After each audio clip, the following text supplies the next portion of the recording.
Hey YouTube, welcome back to my channel. My name is Dr. Daniel Kaplan, and my mission is to make psychology accessible for all. I have been working on a 30 for 30, which is 30 disorders discussed in 30 days in a video, at least one video a day. And in today's video, we're going to talk about bipolar disorder, the various subtypes of bipolar disorders, which we're going to put a spotlight on a single manic episode, bipolar 1, bipolar 2, and a disorder called cyclothymia. So these are the 4 disorders you're going to learn about in this video. If you like what I have to say, if you find the content useful, hit the like button, subscribe, click the notifications tab, and that will allow you to have access to additional videos that I put forth. So without further ado, let's talk about diagnosing bipolar disorders. So the first thing we're going to talk about is understanding what a manic episode is. In general, a manic episode requires a 1-week period or longer where a person has continuously abnormal, inflated, unrestrained, or irritable mood, usually accompanied with increased energy activity for most of the day. So a full manic episode, you need at least 7 days or longer. But we do have something called a hypomanic episode, which is 4 days to about 6 days. And that's going to be important as we move forward. So there are symptoms of a manic episode. You need at least 3 of the following symptoms: grandiosity or inflated self-esteem, decreased need for sleep, increased talkativeness, increased drive, flighty ideas, seems like the attention is being pulled in multiple directions, increased agitation, and excessive pursuit of risky behavior. All of these are elements of a manic episode. And when we talk about bipolar disorder, we're going to diagnose bipolar disorder even if it starts with a single manic episode. And the reason why we would diagnose bipolar disorder with a single manic episode is we know that if a person experiences a manic episode, it's oftentimes followed by a depressive crash. So if we follow through time, that person is going to be more likely to have a depressive episode. So that's a single manic episode. Then we're going to talk about bipolar 1, bipolar 2. Bipolar 1, you have a full manic episode and a full depressive episode, right? So you have the full depressive episode and that 7-week or longer period. The only difference between bipolar 1 and bipolar 2 is that bipolar 2, you can have a hypomanic episode instead of a full manic episode, and then you have the depressive episodes too. So these experiences are very debilitating, and people describe their life as if they're on a roller coaster. So similar to what we did in the video on depression or major depressive disorder, we talked about there are 5 different domains where the mood state is affected. So emotion, motivation, behavior, cognitions, and physical symptoms. So you can see heightened or more powerful or extreme emotions. Motivation, you can see increased excitement and desire for companionship. Behaviorally, we see more rapid talking, racing speech. Flamboyance is not uncommon. When it comes to cognition, you see distractibility, the racing thoughts again flooding through one's head. You might struggle with some reality testing sometimes. And then in terms of physical symptoms, you might experience high energy, decreased need for sleep. Now, when we talk about changes in sleep patterns, we mentioned for major depressive disorder that your sleep can fluctuate. You can have a significant increase or decrease in sleep. When it comes to a manic episode, we see specifically a significant decrease of need for sleep. So we mentioned that a manic episode will oftentimes come with impulse related behavior. And the three that are very, very concerning that we have to keep an eye on are uncontrolled spending. A person in a manic episode could either give away or purchase excessive quantities of things that they may not need. And in some cases, they may not even remember the purchase. It just shows up on their doorstep and not sure how it even got there. We see increased promiscuity. There's, remember, that need for companionship. It seeks an outlet. So if a person is generally, methodical in how they develop a romantic relationship, and then all of a sudden, in a period of a manic episode, they start engaging in one night stands, that is an indicator that they are in a manic episode. We also see suicide attempts. That's very concerning because the impulsivity and the high energy could increase the risk of suicide. So those are some common impulse related issues we have to think about. Now, as a recap, if we're going to diagnose bipolar disorder, criteria 1 is that they have to have a manic episode with 3 or more symptoms of mania lasting at least 1 or more weeks, right? At least 7 days. And a manic episode can come with or without psychotic features. And in some extreme cases, reality testing is limited and a person can develop a psychotic state. Now, we could also diagnose bipolar disorder if you have a history of a manic episode.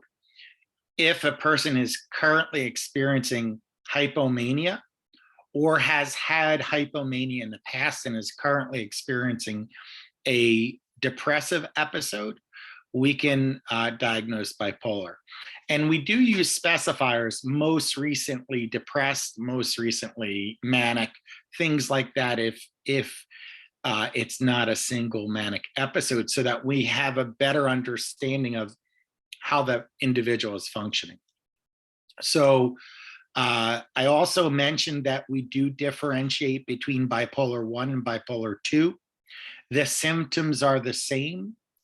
The only difference that you will see is that for bipolar 1, you need that full manic and full depressive episode.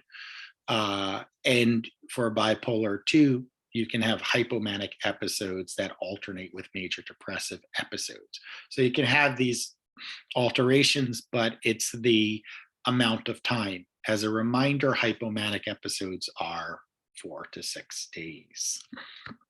So ultimately, without treatment, these mood episodes tend to resurface, recur, with whether we're talking about bipolar 1 or bipolar 2, or even a single manic episode, they tend to recur. So treatment's going to be very important to help an individual detect when they might be approaching a manic state, or when they might be on the verge of a depressive crash. And that really, being aware of this helps clients, regulate impulses and whatnot.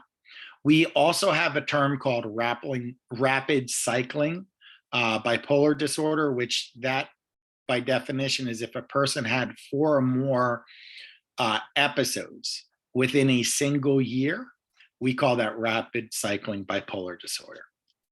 So regardless of the pattern, whether it's bipolar 1 or bipolar 2, we tend to see it is recurrent.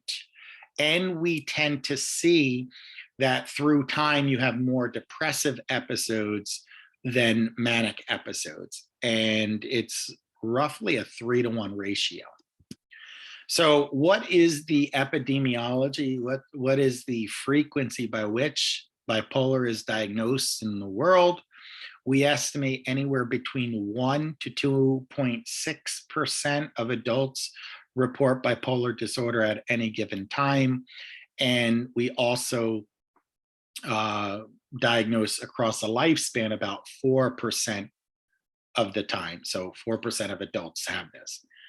If we were going to look at diagnoses, more people have bipolar 1 relative to bipolar 2. That would be counterintuitive, because you would think that if a hypomanic episode is 4 to 6 days, these symptoms do not have to last as long.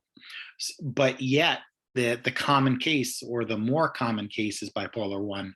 So these manic episodes usually stay for more than a week. We also see that bipolar disorder is equally common in men and women, although women tend to have more depressive episodes and fewer manic episodes than men, and rapid cycling bipolar is more common amongst women. We see that it's more common amongst low income communities relative to higher income communities. And this has what to do with sociocultural factors like stress and pressures that could exacerbate how a person is functioning. Now, the common occurrence is between 15 to 44 years old. That implies that we can diagnose bipolar in childhood, although we are trying to get away from diagnosing bipolar disorder in childhood with a more of a dysregulation pattern, and we added a mood condition to the DSM.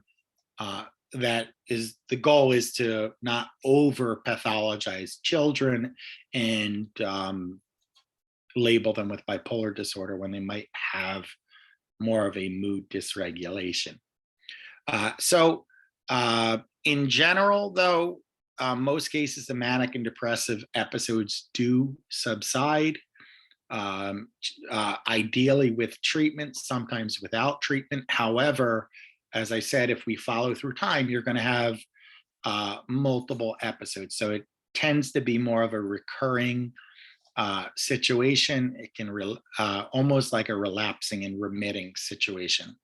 And when episodes occur, the interventions tend to grow shorter and shorter, right? So, or the intervening periods, grow shorter and shorter.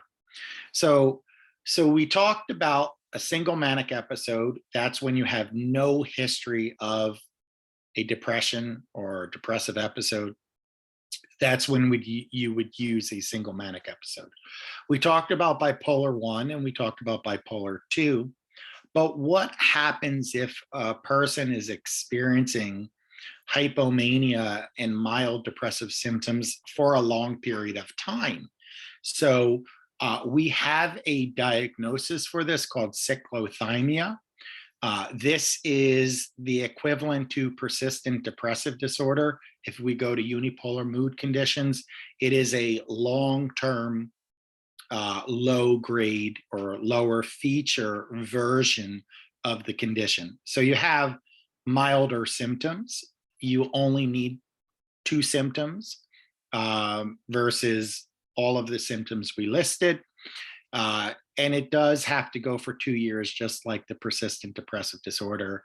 And it can be interrupted by periods of normal mood.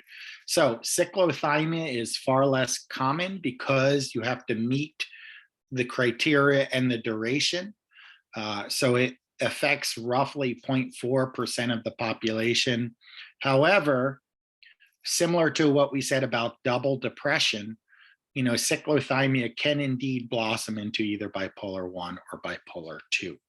So that is everything you need to know about diagnosing bipolar disorders.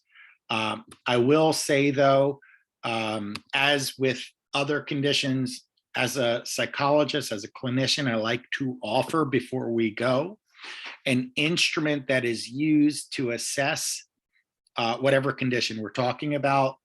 And in this case, we're going to talk about the Young Mania Rating Scale. And this has been around for quite some time. And I picked this because it has a lot of the features that we talked about in terms of a manic episode. While we're going to cover the Young Mania Rating Scale, there are many other instruments that can be used to detect a manic episode. I like the Mood Disorders Questionnaire. That's another really good one. But let's go through the options, and then I'll talk to you how it's scored. So first thing we look, elevated mood, right? So we need to make sure that this person is having those heightened mood states that usually come with a manic episode.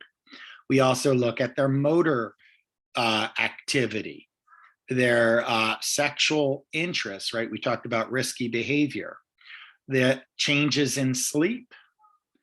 We look at increases in irritability, speech. We look at both the rate of speech, so they might speak really fast and like forcing words out of their mouth like that, or they might just talk in incoherent ways. So when we talk about a language or thought-based issues, so they might be tangential or incoherent or so forth.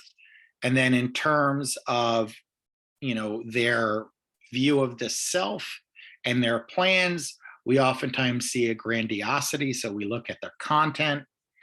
We look at aggression. Now, aggression is another one of those risky behaviors that could cause significant problems, especially with the legal system. So we have to detect that. We look at their appearance. So if a person is frantic, it is possible that they might not dress properly. They might look disheveled, or they might have, in a rush, one earring and missing another, things like that. So we do look at their appearance, and then we assess their insight, right? And their insight is how much they recognize the impact of their behavior. So they might say, yeah, I need to change this. So these are the 11 criteria that we look at in the Young Mania Rating Scale. If you're looking for a diagnosis, you're going to want anywhere between a 26 or higher, because negligible mania, you might get a score, or in remission, of 12 or less. Mild is 13 to 19. Moderate is 20 to 25. Pardon me, mild is 20 to 25. Moderate is 26 to 37. So the moderate level severity is where we start to say, okay, we need to look at this. And then if you have the most extreme or the most severe, that's a 38 or higher. So you can have negligible or in remission. You could have minimal, mild, moderate, or severe. And the ones that are concerning to us in the clinical world are moderate or severe. So that is bipolar disorders in a nutshell. We talked about a single manic episode. We talked about bipolar 1, bipolar 2. We talked about cyclothymia. And I offered you a useful clinical instrument. So if you found this video helpful, I know I say this, please hit the like, subscribe, click the notifications tab buttons. These help me bring the videos to a larger audience and complete or fulfill the mission of spreading what psychology has to offer. So I thank you for your time, and until next time, take care.